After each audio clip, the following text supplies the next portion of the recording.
고신대학교 신학과 우병훈 교수입니다. 저는 오늘 여러분들과 함께 성경에 흐르는 약속과 사명이라는 주제로 성경 전체의 흐름을 한번 살펴보고자 합니다. 여러분, 성경은요, 중요한 주제로 구성되어 있습니다. 그 중요한 주제가 어떤 것이 있습니까? 구원이라는 주제, 또 예수 그리스도라는 그런 주제, 하나님 나라라는 주제, 이런 것들이 있습니다. 그런데 사실은 성경은 약속과 사명을 우리에게 주는 그런 책이라고 할 수 있습니다. 이 약속과 사명을 두 자로 줄이면 언약이 됩니다. 언약. 여러분, 언약은 무엇입니까? 언약은 제가 조금 복잡하지만 정의를 이렇게 내려보았습니다. 하나님께서 믿는 자와 그들의 자녀들에게 약속과 사명을 주시기 위해 주권적으로 그리고 은혜로 세우신 연합과 교제의 결합이 바로 언약이라고 말이죠. 여기 보시면은 이 언약이란 것은 하나님께서 먼저 주시는 것입니다. 누구에게요? 믿는 자와 그들의 자녀들에게 주시는 것입니다. 그렇기 때문에 우리가 자녀들에게 유아 세례도 베풀고 또 자녀들을 믿음 안에서 잘 양육하는 것이죠. 왜 주십니까? 약속과 사명을 주시기 위해서 언약을 주십니다. 여기서 말하는 이 약속은 복을 말합니다. 구원을 말합니다. 하나님께서 주시는 모든 좋은 것들을 뜻합니다. 그렇다면 사명은 무엇입니까? 사명은 우리에게 맡기신 영혼, 또 우리에게 맡기신 일을 사명이라고 합니다. 바로 이런 약속과 사명을 동시에 주시기 위해서 하나님께서 우리에게 언약을 체결하시는 것이죠. 그런데 이 언약은 주권적으로 세워집니다. 하나님께서 일방적으로 주신다는 뜻이에요. 또 은혜로 세워집니다. 하나님께서 아무런 조건 없이 주신다는 뜻이에요. 그런데 이렇게 언약이 한번 맺어지면, 체결되면 연합과 교제의 결합이 형성됩니다. 무슨 뜻일까요? 하나님과 우리 사이에 주거니 받거니 하는 그런 관계가 형성된다는 것입니다. 그것이 바로 언약의 정의입니다. 성경 전체는 바로 이런 언약들로 구성되어 있는데 그 중에 아주 중요한 7개의 언약이 있습니다. 그 7개의 언약을 제가 뽑아보았습니다. 아담에게 주신 약속과 사명인 아담 언약, 또 노아에게 주신 약속과 사명인 노아 언약, 그리고 아브라함 언약, 모세 언약, 다윗 언약, 선지자 언약, 새 언약, 모두 몇 개죠? 한번 세어보시면 7개입니다. 7개.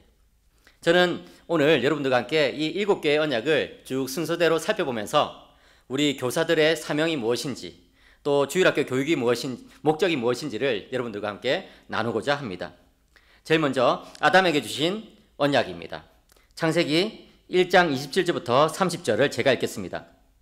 하나님이 자기 형상 곧 하나님의 형상대로 사람을 창조하시되 남자와 여자를 창조하시고 하나님이 그들에게 복을 주시며 하나님이 그들에게 이르시되 생육하고 번성하여 땅에 충만하라. 땅을 정복하라. 바다의 물고기와 하늘의 새와 땅에 움직이는 모든 생물을 다스리라 하시니라. 하나님이 이르시되 내가 온 지면에 씨 맺는 모든 채소와 씨 가진 열매 맺는 모든 나무를 너희에게 주노니 너희의 먹을거리가 되리라. 또 땅의 모든 짐승과 하늘의 모든 새와 생명이 있어 땅에 기는 모든 것에게는 내가 모든 푸른 풀을 먹을거리로 주노라 하시니 그대로 되니라.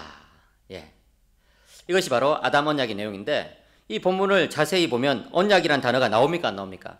안 나오죠. 그런데 여러분, 기억해야 될 것은 언약이란 단어가 안 나오는 곳에서도 역시 우리는 언약의 내용을 적용할 수 있다는 것입니다. 왜 그럴까요? 여기에 아담에게 하나님께서 약속과 사명을 주셨기 때문에 그런 것이죠.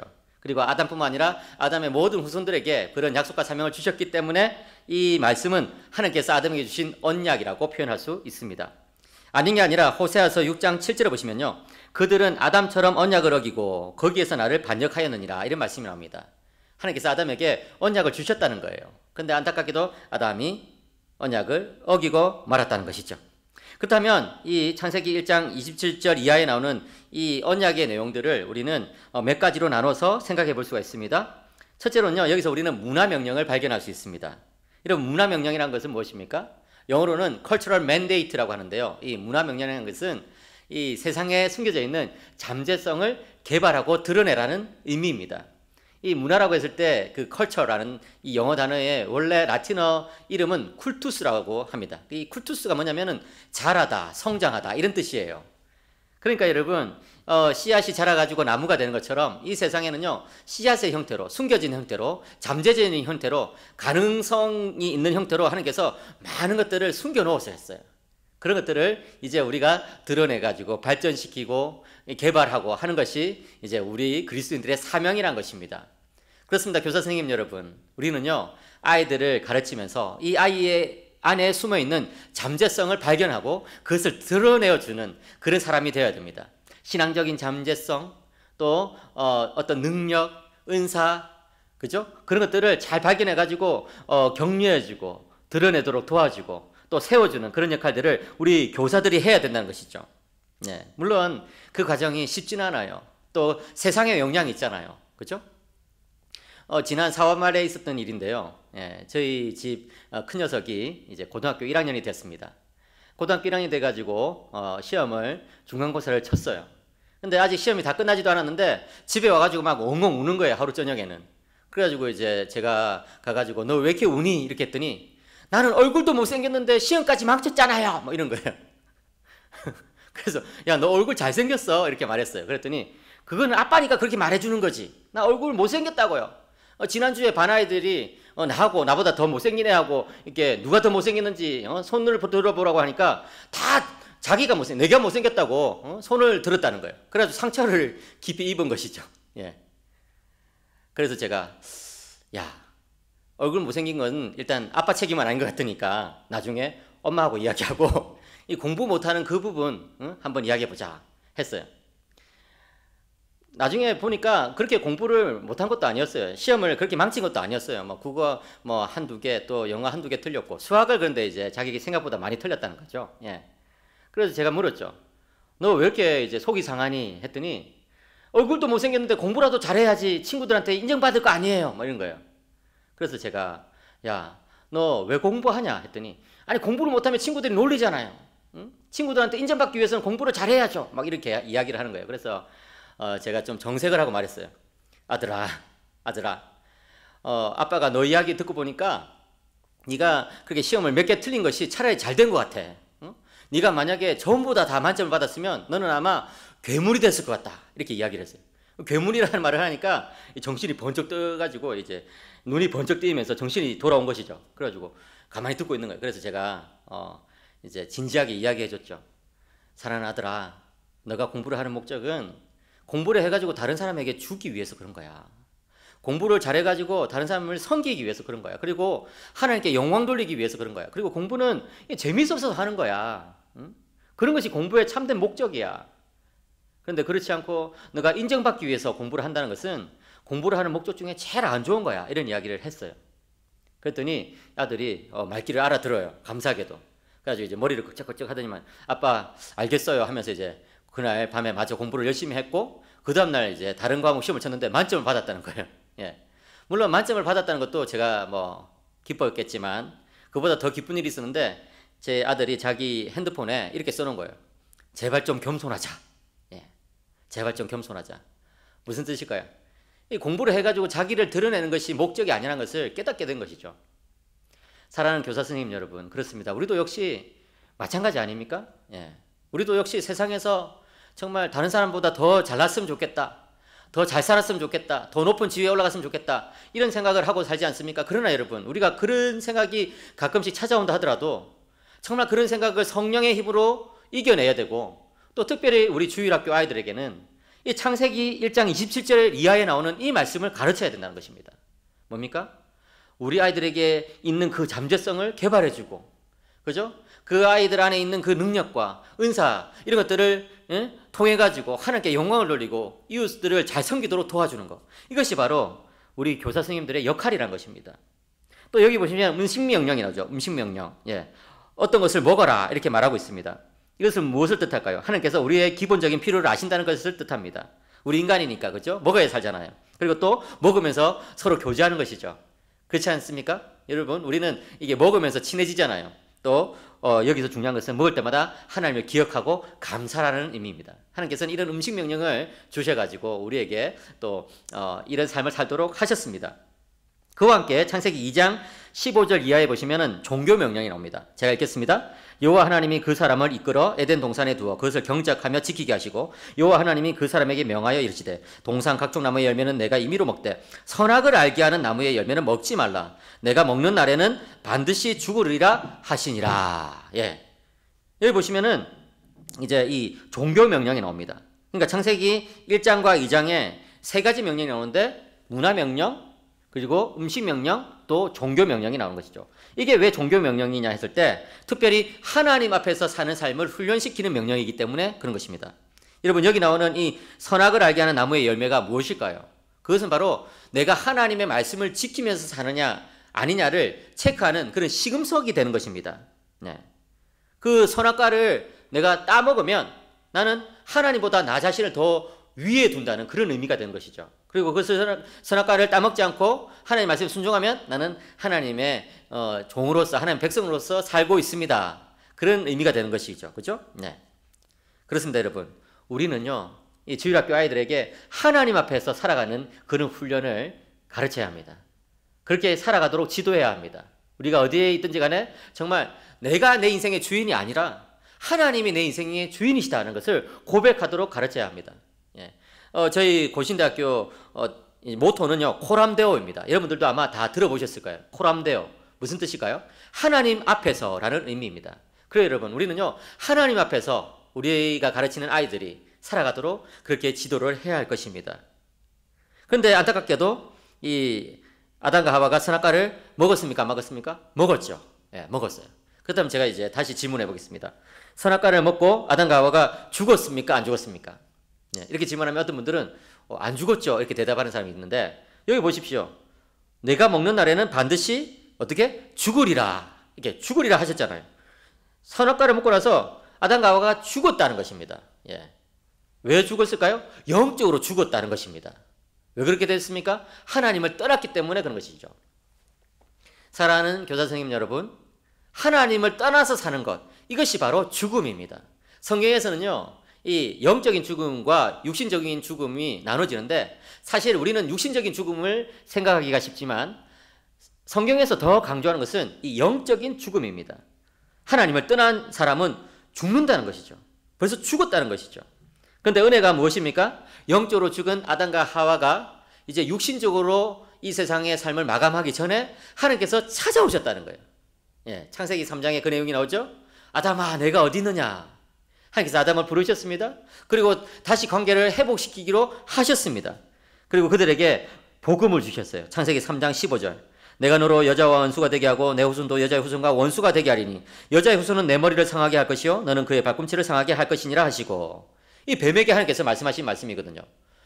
뱀, 너와 여자가 원수가 될 것이다. 너의 후손과 여자의 후손이 원수가 될 것이다. 무슨 뜻입니까? 하나님께서 자신의 백성을 다시 구분하시겠다는 거예요. 다시 부르시겠다는 거예요. 그죠? 그렇게 해가지고 이제 구원 역사가 쭉 펼쳐지는 것이죠. 여기까지가 이제 아담에게 주신 약속과 사명의 내용입니다. 그렇다면 이제 창세기 6장으로 넘어가서 노아에게 주신 언약, 노아에게 주신 약속과 사명을 살펴보겠습니다. 창세기 6장 17절 이하입니다. 내가 홍수를 땅에 일으켜 무릇 생명의 기운이 있는 모든 육체를 천하에 의해서 멸절하리니 땅에 있는 것들이 다 죽으리라. 그러나 노아는 내가 내 언약을 세우리니 너는 내 아들들과 내 아내와 내 며느리들과 함께 그 방주로 들어가고. 예. 그 다음에 8장 22절도 읽겠습니다. 땅이 있을 동안에는 심음과 거둠과 추위와 더위와 여름과 겨울과 낮과 밤이 쉬지 아니하리라. 9장 3절도 읽겠습니다. 모든 산 동물은 너희의 먹을 것이 될지라. 채소같이 내가 이것을 다 너희에게 주노라. 9장 8절 이하도 읽겠습니다. 하나님이 노아와 그와 함께한 아들들에게 말씀하여 이르시되 내가 내 언약을 너희와 너희 후손과 너희와 함께한 모든 생물 곧 너희와 함께한 새와 가축과 땅의 모든 생물에게 세우리니 방주에서 나온 모든 것 곧 땅의 모든 짐승에게니라. 여기 보시면 하나님께서 노아에게 언약을 주시고 계십니다. 이 노아 언약의 특징은 몇 가지가 있는데요. 성경에서 처음으로 이 언약이라는 단어가 등장하고 있습니다. 창세기 6장 18절이죠. 네. 물론 아까 제가 말씀드린 것처럼 언약이라는 단어가 안 나오는 곳에서도 역시 우리는 언약 관계를 기본적으로 생각해야 합니다.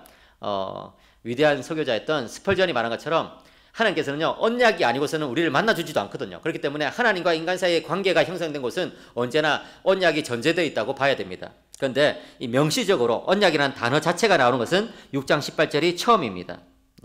이 보시면 또 문화명령이 지속되고 있는 것을 보게 되죠. 그죠? 예. 생육하고 번성하라는 말씀이 이제 주어지고 있습니다. 그와 함께 음식명령이나 종교명령은 조금 다른 식으로 발전한 것을 볼 수 있습니다. 이처럼 이제 첫 번째 언약과 두 번째 언약, 또 두 번째 언약과 세 번째 언약으로 이렇게 진행됨에 따라서 어떤 것은 계속해서 지속되지만 어떤 것은 조금씩 변하는 것을 우리는 볼 수가 있습니다. 이것을 우리는 계시의 점진적인 발전이라고 좀 어려운 말로 표현합니다. 예, 듣고 잊어버리세요. 그냥 계시의 점진적인 발전. 하나님께서 우리들에게 하나님의 말씀을 들려주실 때는요, 조금씩 발전시켜가지고 하나님께서 우리 백성들을, 하나님 백성들을 이끌어 가신다는 것입니다. 어쨌든 이제 음식 명령은 이전에는 뭡니까? 풀은 풀을 주셨는데 이제는 그 동물도 먹을 수 있다 이렇게 이야기한 것이죠. 물론 칼빈 같은 분들은 노아 이전에도 그리고 뭐 아담 시대에도 이제 사람들이 동물을 먹을 것이다 이렇게 추정합니다. 뭐 정확하게 알 수는 없어요. 어쨌든 음식 명령이 좀 보다 더 명시적으로 동물을 먹을 수 있다고 이야기를 하고 있어요. 종교 명령은 다른 식으로 발전하죠. 뭡니까? 이제 이 하나님께서 노아에게 주신 그런 말씀들을 지키라는 식으로 이제 발전하고 있습니다. 특별히 여러분 우리가 노아 하면 떠오르는 것이 뭡니까? 홍수 심판이죠. 홍수 심판. 그죠? 여러분 홍수 심판을 우리가 잘 살펴보면은 이제 창조의 순서의 역으로 이제 이 홍수가 진행되는 것을 볼 수가 있습니다. 여러분 이제 제가 표를 여러분들께 드렸는데 표를 한번 잘 보십시오. 창조는 어떤 순서로 진행됩니까? 첫째 날, 둘째 날, 셋째 날은 분리의 단계입니다. 빛과 어둠을 첫째 날에 분리하죠. 둘째 날에 궁창과 물을 분리하죠. 셋째 날에 땅과 바다를 분리합니다. 그리고 이제 식물을 이제 땅에 하나님께서 허락하시죠. 네. 안 그러면 땅이 말라버리니까. 그 다음에 이제 넷째 날, 다섯째 날, 여섯째 날은 지배의 단계입니다. 넷째 날에 하나님께서는 광명체를 만드셔가지고 이 빛을 주관하게 하셨습니다. 다섯째 날 하나님께서 새를 만드셔가지고 궁창을 주관하게 하셨고 물고기를 만드셔가지고 이제 물을 주관하게 하셨습니다. 그 다음에 마지막 날 여섯째 날에 하나님께서 짐승을 만드셔가지고 땅과 바다를 주관하게 하시고 최종적으로 이제 여섯째 날에 인간을 만드셔가지고 이 세상 모든 만물을 주관하게 하셨습니다. 이것이 뭡니까? 하나님의 샬롬이에요. 하나님의 안식이에요. 그죠? 예. 그런데 여러분 이 홍수를 한번 보십시오. 홍수가 일어나니까 이제 인간이 죽죠. 그죠? 예. 제일 마지막에 창조되었던 인간이 죽죠. 예, 많은 인간이 죽습니다. 그 다음 짐승이 죽죠. 예, 여섯째 날 창조되었던. 그 다음 새와 물고기들이 막 죽죠. 예, 그 다음에 이 광명체들이 사라지죠. 예, 그 다음에 이 분리되었던 것이 다 막 합쳐져가지고 온 세상이 다시 혼돈과 공허로 돌아가고 만 거예요. 뭡니까? 이 홍수의 심판은 하나님께서 창조하신 이 질서가 역으로 그냥 바뀌어버리는 것을 뜻하는 것이죠. 여기서 우리가 무엇을 깨닫게 됩니까? 인간이 죄를 지었을 때 이 세상의 질서가 망가지는구나. 예. 이 세상에 혼돈이 찾아오는구나 하는 것을 깨닫게 되는 것이죠. 예. 그렇습니다, 여러분. 우리가 아이들에게 이 죄의 심각성을 가르쳐야 돼요. 노아 언약이 우리들에게 알려주는 것이 바로 그것입니다. 우리가 죄를 지으면, 우리가 정말 하나님 앞에서 잘못 살아가면 이 세상이 이렇게 망가지는구나. 예. 하나님의 심판을 받게 되는구나 하는 것을 깨닫게 되는 것이죠. 그렇습니다, 여러분. 우리는요, 하나님 앞에서 정말 이 창조의 질서를 유지하는 그 방향으로 살아야 됩니다. 예. 하나님께서 세상을 창조하셨어요. 근데 인간이 죄를 지음으로써 반창조적인 행동을 했습니다. 근데 은혜가 무엇입니까? 하나님께서는 홍수로 이 세상을 심판하시고 나서 다시 재창조를 하신다는 거예요. 예. 재창조라고 제가 좀 어려운 표현을 썼지만 사실은 그것은 하나님의 심판 이후에 주어지는 구원을 뜻합니다. 예. 그렇게 해가지고 이제 하나님께서는 노아에게 언약을 주신 것이죠. 예, 재창조의 일환으로 하나님께서 언약을 다시 세우시고 약속과 사명을 주셨습니다. 여기서 우리는 무엇을 알 수 있습니까? 하나님께서 세상을 심판하더라도 다시금 우리들을 구원해 주시는구나. 우리에게 다시금 기회를 주시는구나. 은혜의 하나님이시구나 하는 것을 알게 됩니다. 그래서 이 모든 언약은요, 사실은 은혜 언약이라는 것을 우리가 알게 되는 것이죠. 은혜로 세우신 언약이다. 물론 아담에게 제일 처음 주어진 그 언약, 창세기 1장과 2장에 주어진 그 언약은 행위 언약이라고 우리가 그렇게 표현합니다. 왜? 인간의 행위에 따라서 그 언약이 이렇게 깨어질 수도 있기 때문에 그런 거예요. 그런데 그 이후에 모든 언약은 은혜 언약이라고 부릅니다. 왜요? 하나님의 은혜에 기반해가지고, 그죠? 우리가 정말 하나님의 거슬러서 살아감에도 불구하고 하나님께서 이제 그 언약을 주셨기 때문에 은혜 언약이라고 부르는 것이죠. 그런데 이 노아에게 주신 이 은혜 언약은 독특한 특징이 있는데 모든 피조물과 세우신 언약이란 거예요. 여기서 우리는 무엇을 알 수 있습니까? 생명에 대한 보호를 알 수 있죠. 하나님께서 참 인간의 생명뿐만 아니라 동물들과 식물들의 생명을 소중하게 여기신다는 것을 알게 돼요. 우리가 주일학교 아이들에게 그런 것을 가르쳐야 됩니다. 생명이라는 것은 소중하다. 특별히 너의 생명은 소중한 것이다. 참 안타깝게도 여러분 오늘날 중학생들, 고등학생들이 얼마나 많이 그렇게 자살을 하는지 몰라요. 제가 이게 강의를 하고 있는 한 40분 정도의 시간 동안에도 우리나라에는요, 이 중고등부 학생 한 명이 자살을 하는 거예요. 그만큼 우리나라에 참 아이들이 참 여러 가지 압박과 스트레스와 고통 속에서 살아가고 있다는 거 아닙니까? 그런데 여러분, 그럼에도 불구하고 하나님께서 우리에게 생명을 허락하신 한 우리는 이 생명을 끝까지 살아내야 될 의무가 있는 거예요. 왜? 생명은 소중한 것이니까.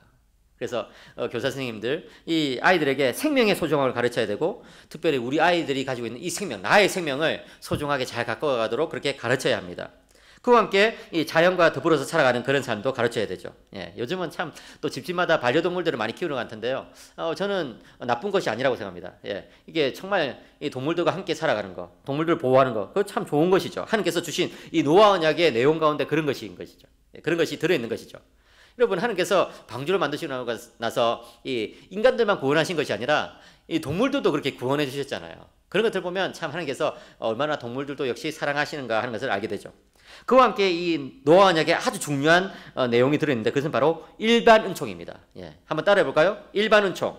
예, 일반 은총입니다. 일반 은총은 무엇입니까? 일반 은총은요, 구원과는 무관하지만 죄를 억제하고 또 이 세상을 보존하기 위해서 하나님께서 우리들에게 주신 은총을 말합니다. 예, 햇빛을 주시는 거, 또 비를 주시는 거, 그죠? 먹을거리를 주시는 거, 그런 것들. 그 다음에 인간이 이성적으로 이제 생각하면서 살아가는 거. 동물들이 막 미쳐서 날뛰지 않냐고, 그죠? 이게 질서를 지키면서 또 생태계에 어느 정도 질서가 이루어지면서 살아갈 수 있도록 해주시는 거. 이런 것들이 일반 은총의 내용이거든요.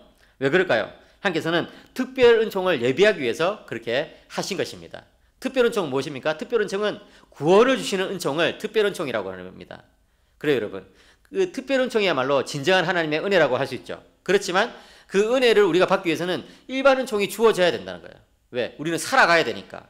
생명이, 이렇게 육신적인 생명이 유지되어야 되니까. 그죠? 근데 참 놀라운 것은 하나님께서는요, 이 일반 은총을 악인과 선인에게 같이 주신다는 거예요. 신자와 불신자에게 같이 주신다는 거예요. 그죠? 예수님께서 말씀하신 것처럼 하나님께서는 사랑이 너무나 많으시기 때문에 악인과 선인에게 동시에 햇볕을 주시고 비를 주신다. 여기서 우리는 무엇을 알 수 있습니까? 하나님께서는 이 세상 모든 사람들을 사랑하시는 거구나 하는 것을 알게 됩니다. 거기서 우리는 하나님의 그 넉넉한 마음, 하나님의 정말 보편적인 사랑을 배울 수 있죠. 사랑하는 우리 교사 선생님 여러분, 우리가 그런 마음을 가져야 됩니다. 우리가 그리스도인이지만, 그래서 우리가 성도들을 특별히 사랑하고 섬겨야 되지만, 이 세상에 있는 사람들에게 하나님께서 사랑을 베푸신다면 우리도 그들에게 사랑을 베풀어야 되는 것이죠. 물론 복음을 전해가지고 그들을 구원하는 거 너무나 중요한 일입니다. 하나님께서 그 일에 집중하시죠. 우리가 그 일의 도구지 않습니까? 그런데 그와 함께 세상 사람들과 함께 먹을 것을 나누고, 그죠? 기쁜 일이 있으면 나누고, 또 좋은 것을 나누는 것, 그런 것들은 굉장히 의미가 있는 일이라는 것이죠. 네. 그것이 바로 일반 은총의 의미인데요. 이 일반 은총을 아주 잘 발전시킨 사람이 아브라함 카이퍼라는 이 네덜란드의 신학자입니다. 예. 이 사람은 19세기와 20세기 초반에 살았던 사람인데요. 이분이 이 네덜란드의 수상까지 됐어요. 우리로 치면 대통령까지 된 거예요. 신학자가 대통령이 된 거예요. 왜 그랬을까요? 하나님께서 주시는 이 일반 은총을 정말 사람들에게 널리 나누고, 그다음 그 의미를 더 부각시키고, 또 그것을 정말 잘 깨닫게 하기 위해서 이 정치 현장에도 정말 그리스도인의 마음을 가지고 나가야 되겠다, 이런 생각을 하게 된 것이죠. 그래서 국회의원도 하고 결국에는 수상이 된 것입니다. 그래요, 여러분, 우리는요 정치뿐만 아니라 문화, 경제, 교육, 모든 삶의 영역에서 하나님의 이 일반 은총을 사람들에게 나눌 수 있도록 그렇게 해야 됩니다. 이것이 바로 우리 그리스도인들의 역할인 것이죠. 하나님께서는 그런 것들을 먼저 하고 계십니다. 그렇기 때문에 우리는 그 일에 동참하는 것이죠. 여기까지가 이제 노아에게 주신 언약의 내용이 되겠습니다. 이제 아브라함에게 주신 언약을 한번 살펴보겠습니다. 창세기 12장 1절부터 3절까지만 읽겠습니다.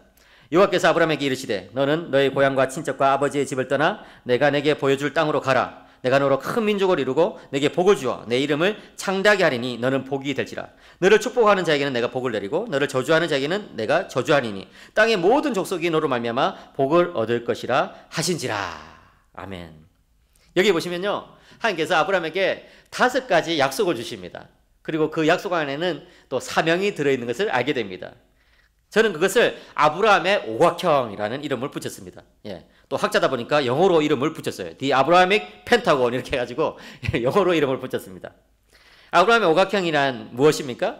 아브라함의 오각형이란 것은 하나님께서 아브라함에게 주신 5가지 약속을 뜻하는데요. 땅을 주시겠다, 자손을 주시겠다, 또 명성을 주시겠다, 또 하나님과 특별한 관계를 주시겠다, 또 복의 근원이 되도록 해주시겠다는 거예요. 그래서 땅, 자손, 명성, 관계, 복. 다시 한 번 더 반복합니다. 땅, 자손, 명성, 관계, 복. 이 5가지 약속이 바로 아브라함의 오각형이 될 것입니다. 여러분, 바로 이 아브라함의 오각형을 중심으로 구약의 모든 역사가 쭉 펼쳐지는 것을 우리는 보게 돼요. 그죠? 예, 땅을 주시잖아요. 아브라함에게는 조금을 주시지만 나중에 이 여호수아를 통해서는 이 팔레스타인 땅을 다 정복할 수 있도록 해주시죠. 그죠? 예. 그리고 또 저기 이 다윗과 솔로몬 시대에는 제일 넓은 땅을 가질 수 있도록 해주시죠. 땅에 대한 약속이에요. 또 자손에 대한 약속을 주시잖아요. 아브라함은 아직까지 자손이 없어요. 그죠? 예. 아무런 자손이 없다고요. 그런데 자손이 이렇게 많아질 것이라고 이게 약속을 주셨어요. 왜요? 하나님께서 아담에게 주신 생육하고 번성의 땅에 충만하라. 이 약속이 이루어지도록 하신 것이거든요. 예, 그래서 이제 아브라함의 자손이 많아질 것이다. 그리고 특별히 이 명성을 얻게 해주시겠다 이렇게 했는데 너의 이름이 창대하게 될 것이다. 너의 이름이 커질 것이다 이렇게 하셨는데 이것은 뭡니까? 고대 사회에서 영향력 있는 사람이 되게 해주시겠다는 거예요. 왕처럼 살도록 해주시겠다는 거예요. 고대 사회에서 이름이 있는 사람은 이름이 남겨진 사람들은 왕인이나 또 영향력 있는 사람들이었으니까요. 그렇죠? 예, 아브라함이 그렇게 될 거라는 거예요. 그 다음에 또 이 관계의 축복이 굉장히 참 놀라운 건데요. 너를 축복하는 자들에게는 내가 복을 내리고 복수예요. 복수. 예, 축복하는 자들은 복수예요. 그런데 너를 저주하는 자에게는 내가 저주하리니. 여긴 단수예요. 저주하는 자. 여기서 이 복수와 단수를 써가지고 하나님 마음을 표현하신 것 같죠. 그죠? 예, 아브라함을 저주하는 사람은 적었으면 좋겠다. 예, 그런 일을 하는 사람은 정말 적었으면 좋겠다. 이런 하나님의 마음이 표현되어 있고 반대로 아브라함을 축복하는 자들은 많았으면 좋겠다. 이 복수로 이렇게 하나님의 마음을 표시한 거예요. 근데 중요한 건 뭡니까? 하나님과 아브라함이 그런 친구 관계, 그런 친밀한 관계 속에 들어간다는 것이죠. 예. 그리고 이제 아브라함은 그렇게 해가지고 복의 근원이 된다는 거예요. 여기서 우리는요, 하나님의 마음을 보게 돼요. 뭡니까? 아브라함이 그렇게 땅, 자손, 명성, 관계의 축복을 많이 받으면 그것이 나를 위해서 쓰는 것이 아니라, 예? 내가 잘 먹고 잘 사는 것이 최종 목적이 아니라 그것을 다른 사람들과 나눔으로써 내가 복의 통로가 되고 복의 근원이 되도록 하는 것이 하나님의 궁극적인 목적이었다는 것이죠. 예. 여기서 우리는 구체적으로 드러나는 선교적인 비전을 발견하게 됩니다. 그렇습니다, 여러분. 하나님의 계획은 원래부터가 모든 인류를 대상으로 하고 있는 거예요. 생육하고 번성의 땅에 충만하라. 모든 인류. 그렇죠? 노아에게도 마찬가지로 생육하고 번성의 땅에 충만하라. 모든 인류. 아브라함에게도 네가 모든 열방이 너로 말미암아 복을 얻게 될 것이다. 모든 인류. 예, 그 이후에 나오는 모세에게 주시는 약이나 다윗에게 주시는 약, 또 선지자들에게 주시는 약, 그리고 예수 그리스도의 새 언약도 마찬가지로 모든 인류를 그 마음속에 품고 있는 것을 우리는 발견하게 돼요. 여기서 하나님의 뜻을 알게 되죠. 그리스도인 한 사람을 통해서, 하나님 백성 한 사람을 통해서 땅의 모든 사람들이 복을 얻었으면 좋겠다는 거예요. 네, 그거예요, 여러분. 오늘날 이 청소년들이 나는 도대체 왜 공부하는지 모르겠어요 막 그러죠. 예, 저희 집 아이들도 가끔씩 그런 이야기 하거든요. 이 재미없는 거를 왜 해야 돼요? 예? 이 재미없는 공부를 왜 해야 돼요? 그렇게 이야기를 하거든요. 근데 여러분, 하나님의 뜻은요, 우리가 그런 것을 통해 가지고 복의 근원이 되는 데 있는 것입니다. 우리가 열심히 공부해 가지고 다른 사람들에게 베풀고 정말 돈을 많이 벌어 가지고 다른 사람들을 섬기고 정말 내가 가지고 있는 그 영향력을 가지고 다른 사람들에게 선을 끼치기 위해서, 그죠? 이런 나에게 주어진 일들을 감당해야 된다는 것이죠. 사랑하는 교사 선생님 여러분, 우리가 아이들에게 그런 것을 가르쳐야 돼요. 너는 복의 근원이 될 것이다. 너로 말미암아 땅의 모든 족속이, 모든 민족이 복을 얻게 될 것이다. 예. 아브라함에게만 그런 복이 주어진 것이 아닙니다. 사실 우리 그리스도인 한 사람 한 사람에게 그런 약속이 주어져 있다고 볼 수 있어요. 예수님께서 그렇게 말씀하시잖아요. 너희는 가서 모든 족속으로 제자를 삼아 아버지와 아들과 성령의 이름으로 세례를 베풀고 내가 너희에게 분반 모든 것을 가르쳐 지키게 하라. 무슨 뜻입니까? 예. 바로 우리가 복의 근원이 될 것이라는 것이죠. 그래요, 여러분. 아이들 한 사람을 통해 가지고 땅의 모든 민족들이 복을 얻게 될 것이다. 그런 마음을 가지게 되면요, 우리가 주일날 정말 최선을 다해서 아이들을 섬기겠죠. 그리고 그 한 영을 위해서, 그 주일학교 그 아이 한 영을 위해서 정말 열심히 기도하겠죠. 사랑하는 교사 선생님 여러분, 저는 여러분들을 정말 존경합니다. 정말 감사하게 생각합니다. 왜요? 자기 자식도 아닌 그 아이를 위해서 정말 기도하고 마음을 애타하고 섬기고 하는 그 모습이 저는 너무나 아름답게 여겨지거든요. 그렇습니다, 여러분. 그런 마음이 아이들에게 전달될 때 이 아이가 나중에 복의 근원이 될 것이다. 꼭 기억하시기 바랍니다. 이제 다음으로 모세에게 주신 언약과 또 그 사명, 약속과 사명을 살펴보겠습니다. 출애굽기 19장 5절, 6절을 읽겠습니다. 세계가 다 내게 속하였나니 너희가 내 말을 잘 듣고 내 언약을 지키면 너희는 모든 민족 중에서 내 소유가 되겠고, 여기 내 소유는 세굴라라고 합니다. 세굴라, 히브리어로. 너희가 내게 대하여 제사장 나라가 되며 거룩한 백성이 되리라. 너는 이 말을 이스라엘 자손에게 전할지니라. 예. 여기 보시면 이제 모세 언약의 특징이 나오죠. 모세 언약은요, 출애굽 이후에 주어졌습니다.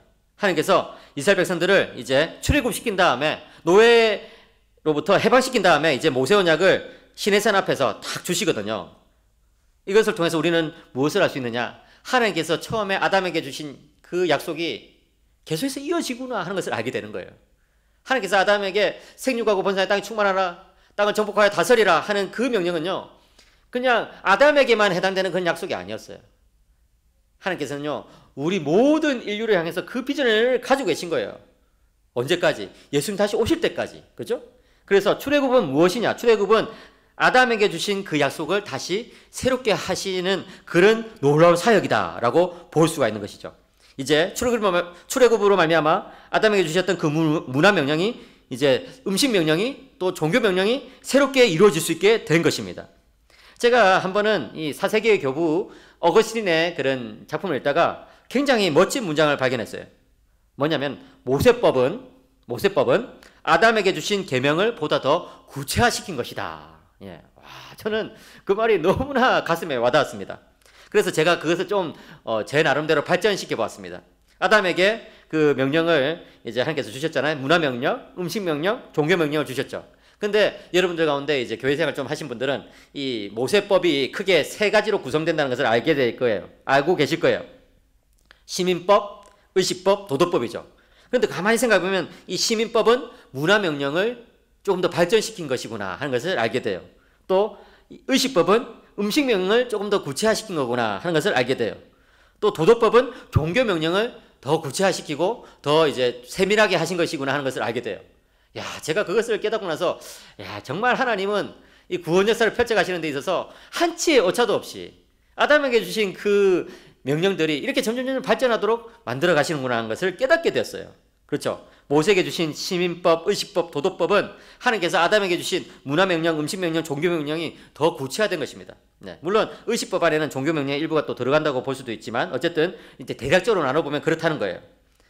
이제 이 모세 언약은요, 아담에게 주신 그 언약을 더 발전시킨 것이고, 또 동시에 아브라함에게 주신 그 언약을 더 발전시킨 것이라고 볼 수 있습니다. 아브라함에게 하나님께서 땅, 자손, 명성, 관계, 복, 이 5가지 약속을 주셨잖아요. 근데 이제 이 모세 언약을 통해 가지고 그런 것들이 더 구체화되고 있는 것이죠.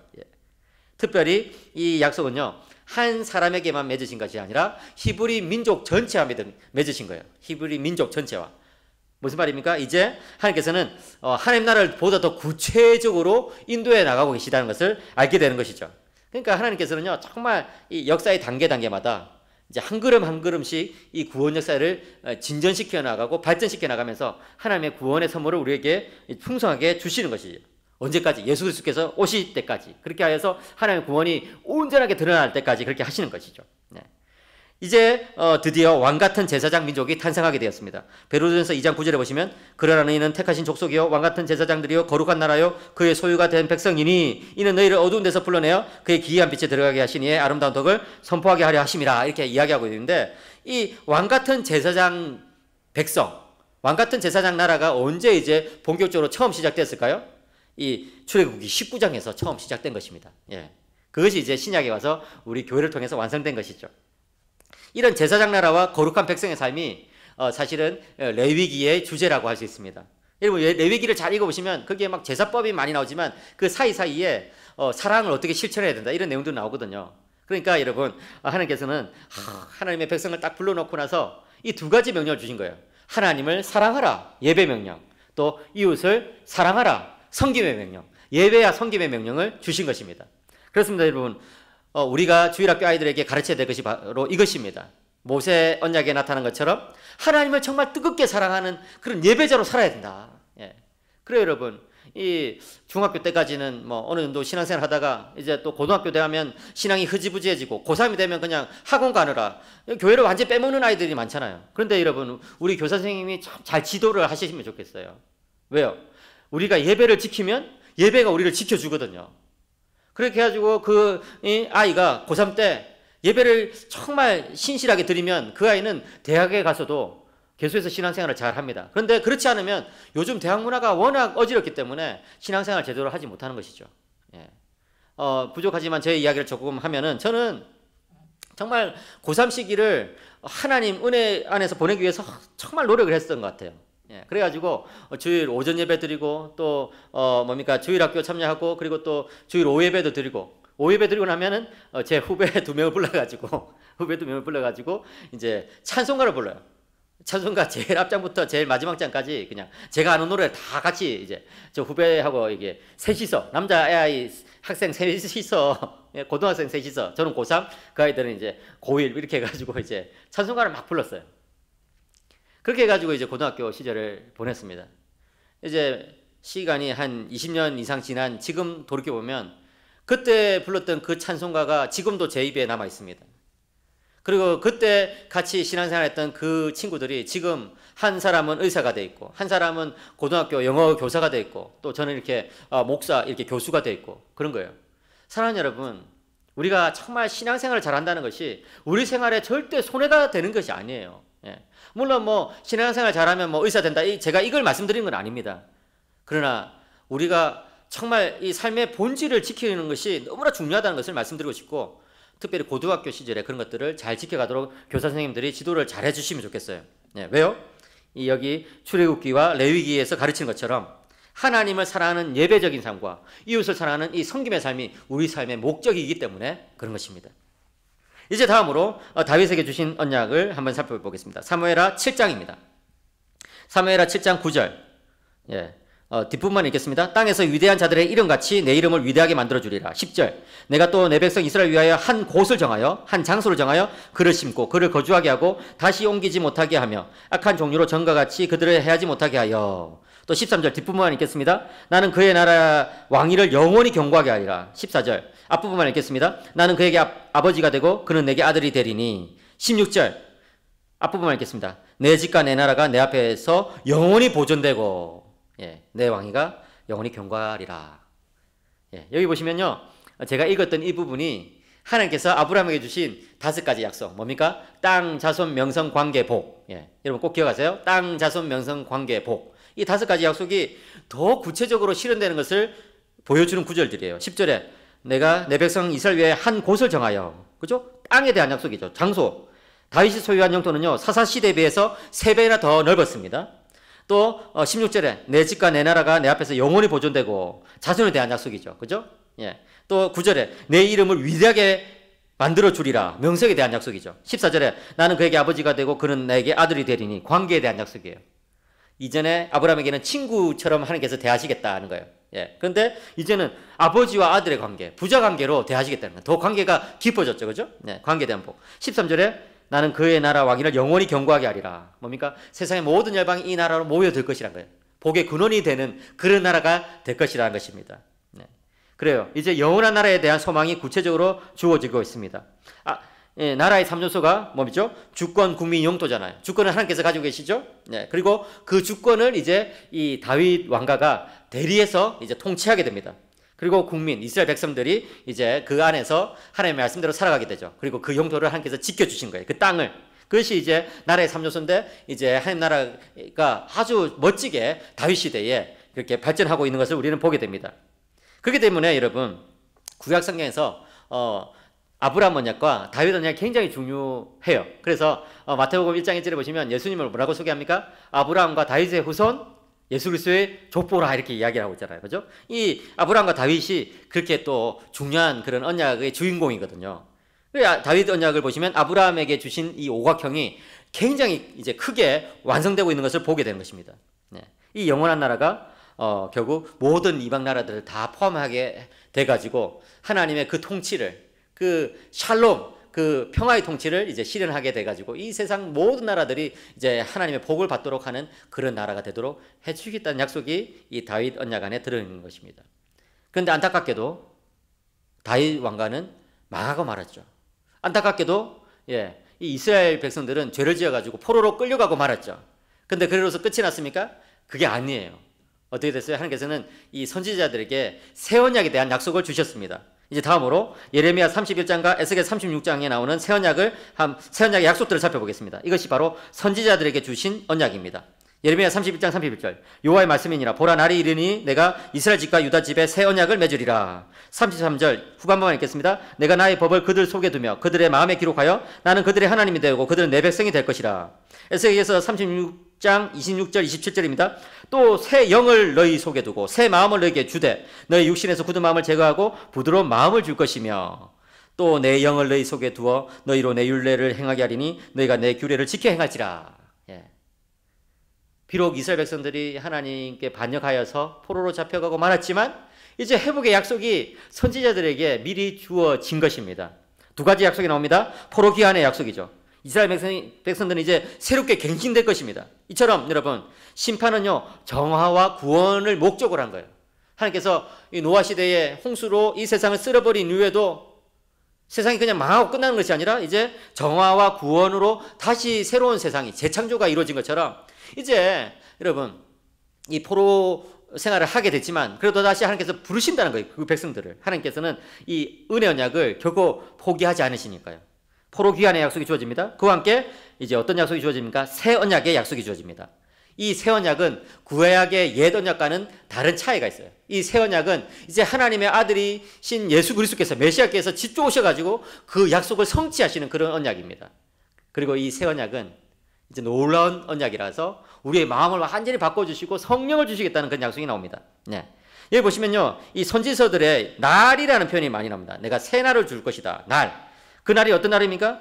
이방인들을 심판하는 날입니다. 왜요? 그들이 죄를 지었으니까. 그리고 또 하나님의 백성까지도 심판하는 날입니다. 왜요? 그들이 죄를 지었으니까. 그렇지만 아까 제가 말씀드린 것처럼 심판은 구원을 위한 것이잖아요. 그래서 심판과 더불어서 이제 하나님 백성을 구원하시는 날이에요. 이 날은. 그리고 또 최종적으로는요, 이방인까지도 구원을 하시는 날이 바로 이 선지서들에 나오는 날이 되겠습니다. 하나님께서 아담에게 주신 언약, 노아에게 주신 언약, 아브라함에게 주신 언약, 모세에게 주신 언약, 다윗에게 주신 언약, 이 모든 언약의 결국은 최종적인 목적이 뭐예요? 모든 열방이 하나님께로 돌아오는 데 있거든요. 그렇죠? 모든 땅의 모든 족속들이 이제 복을 받는 데 있거든요. 그러니까 이방인들까지도 구원을 받게 하시겠다는 거예요. 그게 누구를 통해서 이루어지죠? 메시아를 통해서 이루어집니다. 그렇게 해가지고 이제 날의 성취가 이루어지는데 그 성취는 여러 겹의 성취로 이루어지는 것을 볼 수 있습니다. 이것을 좀 어려운 말로 이미 아직 아니의 구조를 가진다 이렇게 이제 말할 수 있어요. 무슨 말입니까? 이미 일부가 성취될 수 있어요. 언제? 포로 귀환 때에. 그렇지만 아직 아니에요. 완전히 이 날이 도래하지 않았어요. 언제 또 이 날이 이제 성취됩니까? 예수 그리스도께서 오셨을 때 이미 이 약속이 또 성취됐습니다. 그렇지만 아직은 아니에요. 왜요? 예수님의 사역이 지상에서 완성될 때까지는 아직 보류되는 것이죠. 그러다가 이제 예수께서 다 사역을 마치시고 나서 부활하시고 승천하시잖아요. 그러고 나서 성령이 임하실 때 이미 다시금 이제 이 약속이 성취됩니다. 그리고 아직은 아니에요. 왜? 예수님이 재림하실 때까지는 이 약속이 이제 완성되지는 않으니까. 이처럼 이제 선지자들에게 주신 그 약속은요, 여러 겹의, 여러 단계의 성취를 거쳐가지고 최종적으로 이제 예수님의 재림 때에 완성되는 것을 우리는 볼 수 있습니다. 아무튼 우리는요, 하나님께서 약속하신 것은 반드시 지키신다는 것을 알게 됩니다. 특별히 이 예레미야 31장과 에스겔 36장에서 강조되는 것은 뭡니까? 우리의 마음이에요. 또 성령이에요. 교사 선생님 여러분, 우리가 자녀들을 또 우리가 이 아이들을 교육할 때 중요한 것은 마음의 변화예요. 마음의 혁신이에요. 정말 우리의 마음이 하나님께로 나가는 거예요. 어떻게 그럴 수 있을까요? 성령님을 통해서. 성령님을 통해서 그렇게 될 수 있습니다. 그래서 교사 선생님 늘 기도해야 되는 것이 우리 아이들이 성령 충만하여서 마음의 변화를 받게 하여 주시옵소서. 여러분, 마음의 변화를 받으면요, 생활이 달라집니다. 마음의 변화를 받으면요, 이 삶의 목표가 생기게 됩니다. 그러면요, 공부하지 말라고 해도 하게 돼요. 그리고 꼭 공부가 아니더라도 자기에게 주어진 그 잠재성을 드러내게 되거든요. 그래서 이 성령 충만을 통해서 마음의 변화가 일어나도록 기도해야 된다. 이제 마지막으로 새 언약에 대해서 살펴보겠습니다. 이제 새 언약은 예수 그리스도를 통해서 주어지는 것이죠. 누가복음 22장과 히브리서 8장에 보시면 그런 새 언약의 약속이 나옵니다. 22장 20절 뒷부분에 읽겠습니다. 이 자는 내 피로 세우는 새 언약이니 곧 너희를 위하여 붙는 것이라. 히브리서 8장 10절 뒷부분을 읽겠습니다. 그날 후에 내가 이스라엘 집과 맺을 언약은 이것이니 내 법을 그들의 생각에 두고 그들의 마음에 이것을 기록하리라. 나는 그들에게 하나님이 되고 그들은 내게 백성이 되리라. 예, 뭡니까? 이 선지자들에게 약속하신 그 약속들이 이제 성취가 된다는 거예요. 누구를 통해서? 예수 그리스도를 통해서, 우리 주님을 통해서 그것이 성취가 됩니다. 그렇기 때문에 여러분, 예수 그리스도는요, 모든 구약의 언약들이 최종적으로 지향하는 그 지향점이신 거예요. 특별히 제가 아브라함의 오각형 말씀드렸죠. 그것이 또 다윗 안에서 굉장히 크게 완성된다는 것을 말씀드렸죠. 그래서 저는 다윗 오각형이라고 이게 또 표현을 하거든요. 근데 그것이 최종적으로 예수님 안에서 이 오각형이 드디어 제일 크게 완성이 돼버린 거예요. 땅에 대한 약속이 성취됩니다. 마태복음 28장 18절. 하늘과 땅의 모든 권세를 내게 주셨으니 이제는 온 세상이 예수님의 영역이 되어버린 것이죠. 자손에 대한 약속도 완성됩니다. 갈라디아서 3장 29절. 너희가 그리스도의 것이면 곧 아브라함의 자손이요.